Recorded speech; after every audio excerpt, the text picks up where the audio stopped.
Time for the NBA Weekly Roundup with Tom Haberstroh. Hey, that's Tom Haberstroh. Tom, let's start in the desert where the Lakers beat the Phoenix Suns by 8 points. It was a back and forth affair. Easy question here to start.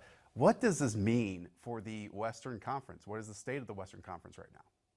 Yeah, it would be a lot more fun if the Western Conference had one of these underdogs come in and just rain on everybody's party. This Suns have looked amazing this season. Devin Booker looks like he's made the leap, but I caution people who want to get too excited about this start. Look, I don't see Aaron Baines keeping it up where he's shooting 50% from three-point land. He looks like an all-star right now. He's incredible. He's leading the league in charges. He's fourth in box outs. He's one of the most efficient players in the league. He's cut some weight. But I honestly think that when DeAndre Ayton comes back from this 25-game suspension, it might rock the boat a little bit. So while you are seeing a team that has had just 4 losses this season, and 3 of those 4 losses were close games, could have gone the other way. I just think this team in the short term is better with Aaron Baines than with DeAndre Ayton because of the fact that Ayton is not ready to be a defensive anchor for a playoff team right now. He's just not. He's too young. And I just think that Aaron Baines at this point, he is playing a little bit over his head. He's not going to shoot 50%. Ricky Rubio is not going to shoot 40% from 3. And Devin Booker, as good as he is not going to shoot 52% from 3. So they're the 3rd best three-point shooting team in the NBA. I just don't see this as being sustainable, but it would be a great story. It reminds me of when Jeff Hornacek took over the team a few years ago and made it into the playoffs when everyone thought they were going to be tanking. Let's go to the other team in Los Angeles. We know that Kawhi Leonard is meshing quite well with his teammates, and now Paul George is expected to make his debut shortly. What is the impact of when Paul George does make his debut on this team?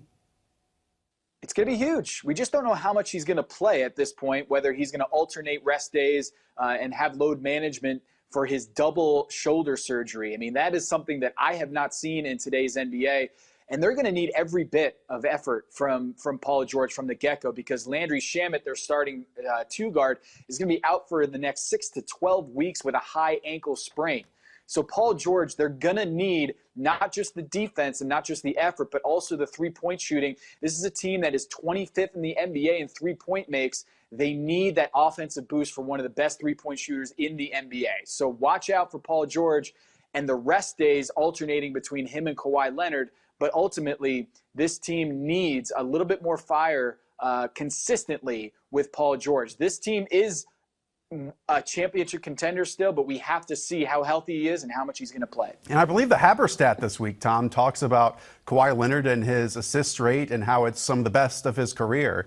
So obviously, hopefully that continues when Paul George makes his debut as well. All right, going to Gordon Hayward, who has been bitten by the injury bug once again, out for 6 weeks. Does this spell doom for the first place Boston Celtics, or do you think they can weather the storm for his 6-week absence?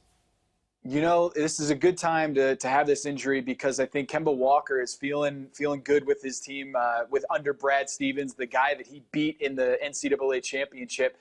Look, it's never good to see your star player, especially playing as well as Gordon Hayward has, who looks like the Utah Jazz Gordon Hayward. It's never good to see an injury like that. But I think it's going to be great for Jason Tatum and Jaylen Brown to just really take another step forward in their development, young players. And Javonte Green is a name to watch. What an athlete this rookie is. He's going to be fantastic on the highlight reels this season. I think he's going to get a lot of playing time in his absence, Gordon Hayward. I don't think they're going to fall out of the top 4 in the Eastern Conference. Again, this isn't like a multi-month injury. It's also not something that's affecting his shooting hand. It's his off shooting hand. So I think this is going to be something he's going to come back for around Christmas time, and they'll pick up where they left off. But this is going to be good for Kemba, good for Jaylen Brown and Jason Tatum to just get used to playing with each other again after playing with each other at Team USA. So they need to play better defense, offense, get more creation, but they'll be just fine. Sticking on the injury front, Chris Middleton is dealing with a leg injury. Is this a chance for other Bucks to step up, or will Giannis have to shoulder even more of the load and of the burden for Milwaukee? You know who they could use right now is Malcolm Brogdon. Yeah, the guy that they basically let go to Indiana Pacers, who's having an all-star caliber start to the season. man, this is going to be a tough injury because of that fact that they do not have Malcolm Brogdon. They do not have Chris Middleton, what seems like a very deep thigh bruise here.